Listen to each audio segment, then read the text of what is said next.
Hello everyone, Scott Herrman from Tom Wood Nissan in Indianapolis. Just wanted to give everyone a quick tutorial on the new 2021 Nissan Rogue with the electronic shifter. A couple things that are different for sure. There's a little button here on the side. The only time you ever need to press that is when you're going into reverse. Obviously your foot needs to be on the brake at the same time. Push that in and push forward and you're in reverse. You can see the camera system behind you there. Go back into park. And that's, you just press the P on top. Drive mode, you just pull it back again.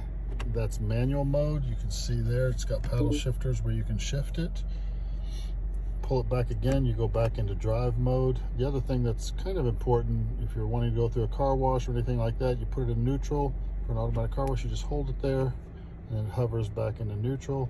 Press the P, back into park. Pretty simple. Hope you enjoy this video. Hopefully it helps. Please enjoy the new 21 Rogue. It's a fantastic vehicle.